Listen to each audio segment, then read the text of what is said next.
Kan kita sering dengar ya, ada ustadz yang mengatakan, bahkan banyak ustadz-ustadz di Indonesia mengatakan demikian.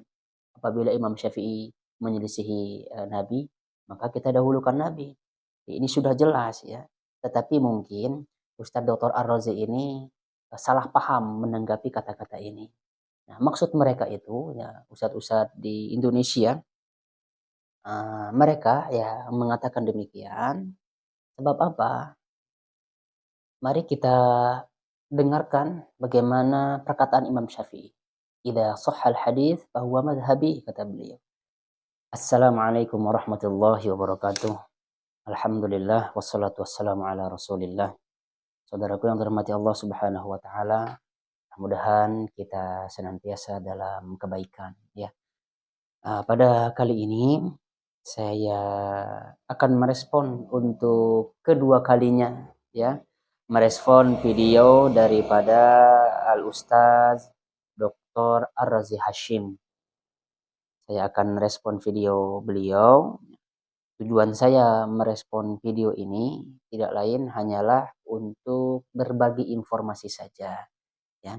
Sebab kalau kita hanya sekedar mendengarkan informasi dari sebelah pihak saja, maka informasi tersebut tidak dia akan menjadi seakan-akan informasi tersebut 100% benar, atau bahkan informasi tersebut seakan-akan 100% salah.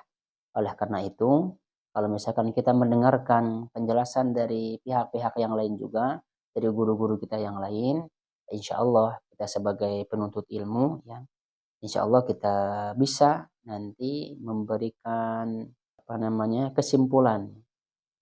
Kita memberikan kesimpulan ya daripada informasi-informasi yang kita dapatkan. Kita langsung saja ya putar video beliau di sini. Oh iya, satu lagi, kemarin ada komentar bahwa seharusnya saya juga menampilkan ya di layar video Dr. Ar-Razi ini. Lalu kemudian putar dulu sampai selesai, lalu kemudian saya tanggapi. Insya Allah ya, nanti kalau ada fasilitas sudah memadai, insya Allah kita akan melakukan hal demikian. Jadi untuk sementara kita manual saja seperti ini ya. Ini kita putar videonya, mudah-mudahan kedengeran karena ini volumenya sudah paling gede ini. Ya, bismillah, kita putar video beliau. Saya dengar ada orang ngomong jika Imam Syafi'i berbeda dengan Nabi, dahulukan Nabi. Itu benar-benar gila. Ada logika setan begitu. Kebayangkan oleh Imam Syafi'i setiap hidupnya itu, dan kita tahu hidupnya dari awal bangun sampai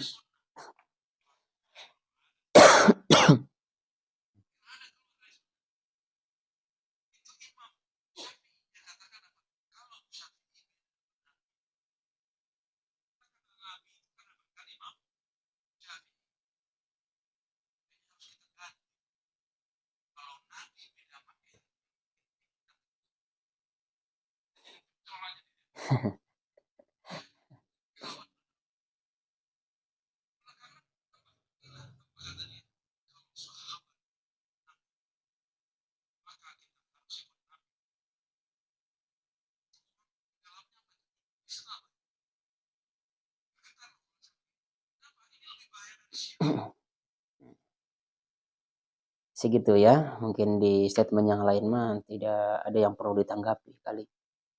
Baiklah saudaraku yang dirahmati Allah Subhanahu wa taala. Kita bahas statement beliau ya, yang mengatakan jika Imam Syafi'i berbeda dengan Nabi, maka dahulukan Nabi. Gitu kata beliau. Lalu kemudian beliau katakan itu benar-benar gila itu, kata beliau. Kata beliau juga, kok ada logika setan begitu, kata beliau.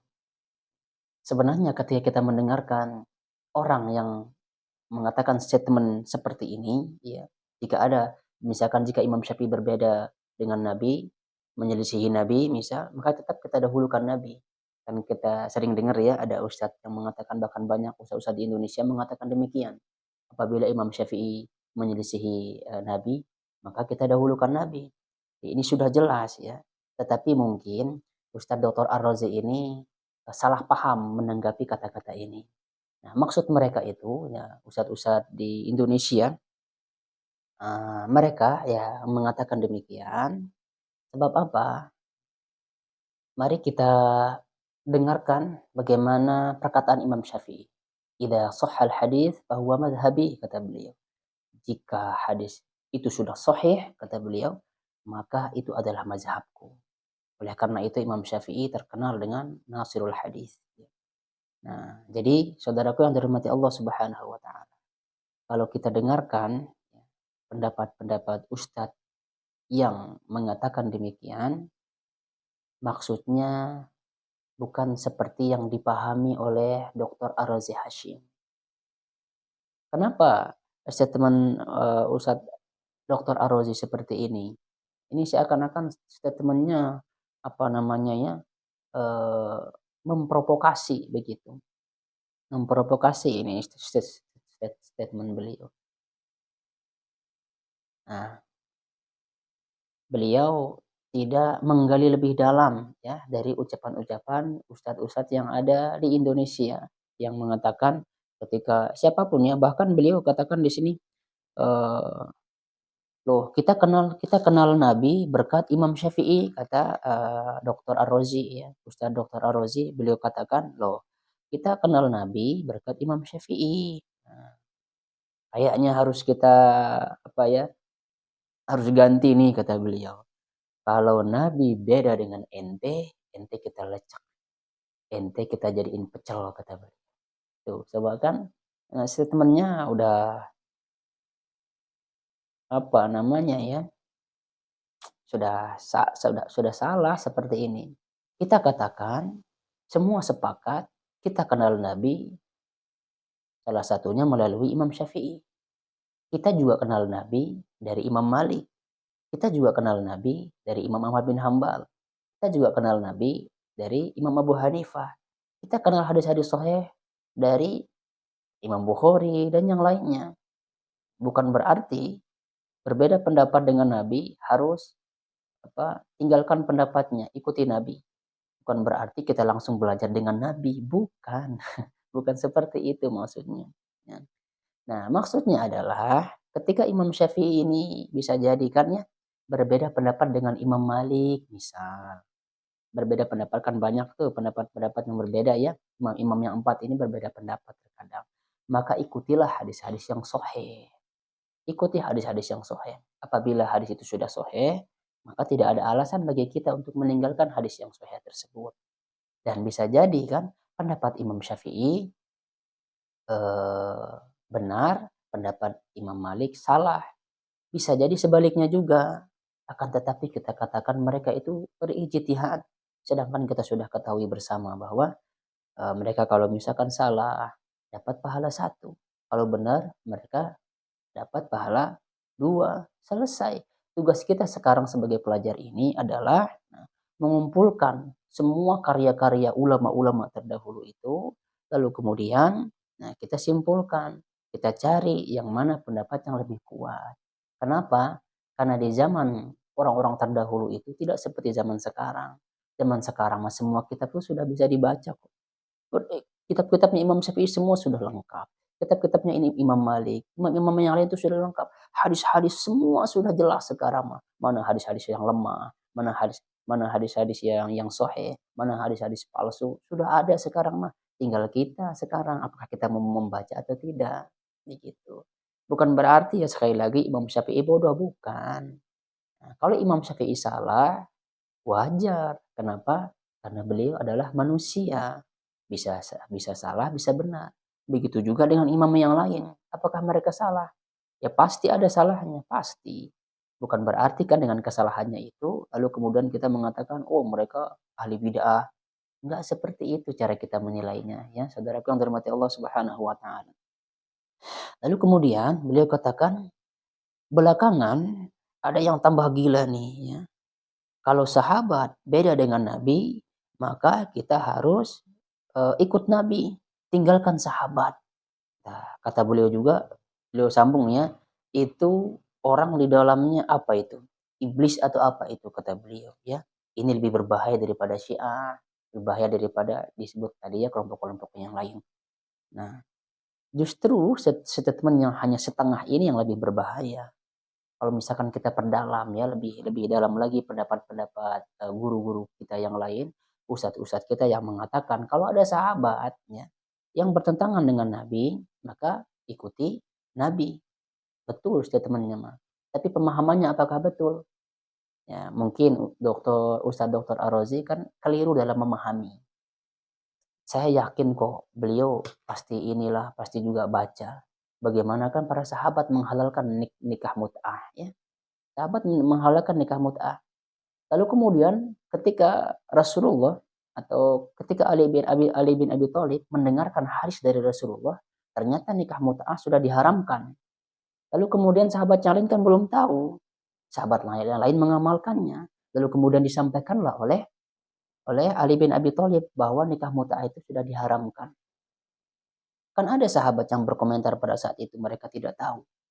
Nah, lalu kemudian ketika mereka kalau seandainya Ali bin Abi Thalib tidak menyampaikan kepada sahabat, tentu kan para sahabat masih melakukan nikah mut'ah tersebut. Nah, dan faktanya sekarang kan bagaimana? Yang Syiah kan nikah mut'ah. Apakah dia menyelisihi Rasulullah? Sudah jelas menyelisihi Rasulullah. Lalu yang mana sekarang yang kita ikuti? Apakah pendapat Syiah yang menghalalkan nikah mut'ah atau pendapat Ali bin Abi Thalib yang mendengarkan hadis langsung dari Rasulullah yang mengharamkan nikah mut'ah? Jelas kan pasti kita itu mengikuti pendapat Ali bin Abi Thalib yang langsung mendengarkan dari Rasulullah Shallallahu Alaihi Wasallam. Begitu maksudnya ya. Nah, saudaraku yang dirahmati Allah Subhanahu Wa Taala. Lalu kemudian ada sih beberapa ya para sahabat. Terkadang ya Ibnu Umar terkadang menghafal hadis ya yang tidak dihafal oleh Abu Bakar, tidak dihafal oleh Umar. Ada. Oleh karenanya ketika di cross check kan langsung ada sahabat yang mengatakan, oh tetapi Umar mengatakan demikian. Tetapi Abu Bakar mengatakan demikian. Apa kata Ibnu Umar? Apakah kamu lebih mengedepankan pendapat Abu Bakar, pendapat Umar, sedangkan saya coba menyampaikan apa yang dikatakan oleh Rasulullah Shallallahu Alaihi Wasallam. Kan pada saat itu juga ketika mereka mendengarkan hadis, mereka langsung merujuk dari pendapat mereka. Nah, ini maksud statement bahwa ketika sahabat berbeda bertentangan dengan Nabi, kita dahulukan Nabi. Statementnya mah betul, tapi pemahamannya mungkin keliru. Ustadz Dr. Ar-Razi ya. Nah, itu maksudnya. Karena bisa jadi para sahabat tidak mendengar ya dari Nabi. Sahabat yang lain mendengarkan. Nah, itulah dia. Sama juga dengan imam kita yang empat. Imam yang empat, katakanlah Imam Syafi'i. Imam Syafi'i, Masya Allah luar biasa. Imam Syafi'i ini, kalau misalkan kita tanya, apakah semua hadis-hadis dihafal oleh Imam Syafi'i? Tidak mungkin kan kita mengatakan semua hadis dihafal oleh Imam Syafi'i. Bisa jadi beliau hafal hadis-hadis ini, banyak yang beliau hafal hadis, tetapi ada satu atau dua hadis atau beberapa hadis yang belum sampai kepada beliau. Sehingga beliau berpendapat demikian. Pun juga dengan Imam Malik, begitu juga dengan Imam Ahmad bin Hambal, begitu juga dengan Imam Abu Hanifah dan imam-imam yang lain dan guru-guru kita yang lain. Nah, begitu. Kan beda zaman dahulu dengan zaman sekarang. Kalau zaman dahulu mah Masya Allah serba terbatas lah. Buku-buku juga tidak tersebar luas kan seperti mudahnya kitab-kitab sekarang tersebar luas. Mudahnya ceramah-ceramah tersebar luas. Tidak ya. Zaman dahulu mah Masya Allah terbatas, bahkan jaraknya teh jauh sekali. Kan bisa jadi. Bisa jadi hadis belum sampai kepada satu imam. Bisa jadi hadis belum sampai kepada imam ini. Kan dan yang lainnya. Oleh karena kan terkadang Imam Syafi'i perkataan beliau yang terdahulu, perkataan beliau yang baru kan diungkapkan demikian. Disebabkan apa? Disebabkan sudah ada dalil-dalil yang lain yang sampai kepada beliau. Itu maksudnya statement ini ya. Nah, kalau misalkan ada ya, berarti kata beliau juga ini, berarti Imam Syafi'i pelaku bid'ah. Ya enggak juga. Siapa yang mengatakan Imam Syafi'i pelaku bid'ah? Imam Syafi'i adalah mujtahid, beliau ijtihad. Kalau dia benar, pahalanya 2, kalau salah pahalanya 1. Lah kita kalau membuat perkara-perkara baru misalkan, ijtihadnya dari mana? Masya Allah, ilmu kita mah bahasa Arab aja nggak bisa, sok-sokan ijtihad begitu kan. Tugas kita sekarang mah mengumpulkan ya semua pendapat-pendapat mereka ini. Ya. Lalu kemudian, kalau misalkan saya tanya ini, yang tadi misalkan statementnya ya, berarti Imam Syafi'i pelaku bid'ah, atau berarti Imam Syafi'i bodoh begitu? Kan nggak seperti itu. Kalau saya tanya balik misalkannya, imam yang empat, imam yang empat ini mereka ya tahulah ya tentang hadis hari kiamat itu tidak akan terjadi ya apabila ya masih disebutkan, masih dilafazkan apa masih ada orang yang melafazkan Allah, masih ada yang berzikir Allah. Mereka sudah tahu kan hadis demikian. Tapi kan prakteknya bukan seperti itu. Prakteknya bukan seperti pemahaman ya Ustadz Dr. Ar-Razi. Kan beliau kadang kalau kita lihat ya di video beliau, beliau berzikir ngajarin ke jamaah itu zikirnya Allah, Allah, Allah, Allah. Nah hadisnya mah sama. Tapi apakah prakteknya seperti ini? Imam yang empat menyuruh kita untuk zikir Allah, Allah, Allah. Kan tidak. Itu bahkan zikirnya sekian kali, Allah, Allah, zikirnya sekian kali. Ada juga kan hu, zikirnya seperti itu. Nah, apakah Imam Syafi'i zikirnya hu, atau apakah Imam Malik zikirnya hanya Allah, Allah, Allah, lapas Allah saja? Kan tidak. Mereka zikirnya kan Allah Akbar, Subhanallah, La ilaha illallah. Kan gitu zikir mereka, zikir yang lengkap yang diajarkan oleh Rasulullah SAW. Lalu kemudian kalau sekiranya saya balik ya, posisi saya seperti Dr. Ar-Razi. Wah, berarti katanya ente lebih pintar daripada Imam Syafi'i. Enggak gitu maksudnya ya. Berarti Imam Syafi'i bodoh. Imam Syafi'i tidak tahu lafaz zikir Allah Allah Allah begitu maksudnya. Kan tidak ya. Nah, inilah ya yang dimasukkan dengan statement ini. Nah, saudaraku yang dirahmati Allah Subhanahu wa taala. Jadi mulai sekarang mah ketika kita mendengarkan statement yang demikian, kalau ada yang bertentangan siapapun itu ya, yang bertentangan dengan Nabi, maka tetap kita harus mendahulukan Nabi. Dan kalau sekiranya itu sama sekali tidak ada dalil-dalilnya, tidak ada hadisnya, maka lihatlah bagaimana ijma'nya para ulama, itu yang kita ikuti. Ikuti pendapat yang lebih dekatlah kepada kebenaran, bukan mengikuti hawa nafsu kita. Nah, itu ya. Imam Syafi'i manusia juga, bisa jadi salah, bisa jadi benar. Imam-imam yang lain juga sama. Kita juga ya pasti di kita mah banyak salahnya. Ya. Oleh karenanya kita sekarang mah lebih gampang kita sekarang mah mendapatkan ilmu. Kita nggak usah jauh-jauh perjalanan 4 bulan, 5 bulan, nggak usah sekarang. Cukup kita klik kan website-website banyak sekarang. Bahkan hadis-hadis pun nggak perlu sekarang mah kita kumpulkan hadis banyak-banyak begitu. Atau yang tidak ada dana untuk membeli kitab-kitab hadis, nggak perlu deh sekarang mah aplikasinya sudah ada kok. Sudah lengkap sekarang mah. Tinggal kitanya apakah mau baca apa tidak. Nah, itu ya. Eh, lalu yang terakhir ya, ini mah pesan saya ini. Pesan saya yang terakhir adalah kita jangan fanatik buta.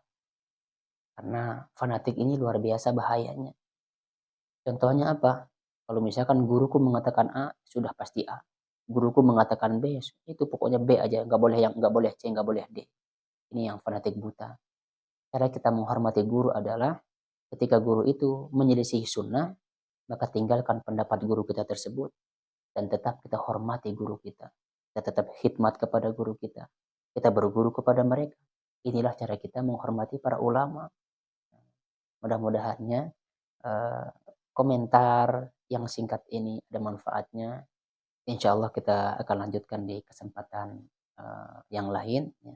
Sekali lagi saya mohon maaf apabila ada kata-kata saya yang menyinggung, ada perkataan-perkataan saya yang salah, saya mohon maaf. Tidak ada tujuan lain, hanya sekedar berbagi informasi. Lalu kemudian kalau misalkan ada di antara saudara-saudaraku yang punya informasi yang lain tentang Al Ustadz Dr. Ar-Razi Hashim, pendapat-pendapat beliau, nah silahkan sampaikan kepada saya. Kita belajar bersama-sama ya. Kita belajar bersama-sama ya. Subhanakallahumma wa bihamdika asyhadu an la ilaha illa anta astaghfiruka wa atubu ilaik. Assalamualaikum warahmatullahi wabarakatuh.